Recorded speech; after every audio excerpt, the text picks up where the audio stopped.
पंजाब की आवाम के लिए बड़ी खुशखबरी। पंजाब हुकूमत ने आवाम की बड़ी मुश्किल हल करते हुए उनको बिजली की भारी भरकम बिलों से छुटकारा देने का बड़ा मंसूबा बना लिया है। इस मंसूबे के तहत न सिर्फ बिजली के लोड शेडिंग का मसला हल हो सकेगा, बल्कि आवाम को बिजली के बिलों की मद से भी बड़ा रिलीफ मिल जाएगा। आइए आपको बताते हैं कि ये मंसूबा क्या है और इससे कौन से अफराद मुस्तफीद हो सकते हैं।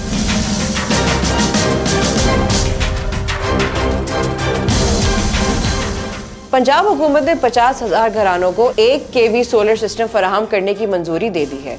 वजीर आला मरियम नवाज ने मुख्तलिफ घरों में 1 kV सोलर सिस्टम लगाकर अफादियत का जायजा लेने का हुक्म दे दिया है और साथ ही फौरी तौर पर पायलट प्रोजेक्ट शुरू करने की हिदायत भी कर दी है। पंजाब में इस मंसूबे के तहत 100 यूनिट तक बिजली खर्च करने वाले प्रोटेक्टेड सार्फिन एल होंगे। 1 kV सिस्टम में 2 सोलर पैनल्स, बैटरी, इन्वर्टर और तारें दी जाएंगी। इस सोलर सिस्टम से पंखे, लाइट्स और छोटी मोटर वगैरह चलाई जा सकेंगी, जबकि बैटरी के जरिए 16 घंटे तक बैकअप हासिल किया जा सकेगा। जबकि घरेलू सार्फिन के लिए सोलर सिस्टम का दायरा बतदरीज बढ़ाया जाएगा।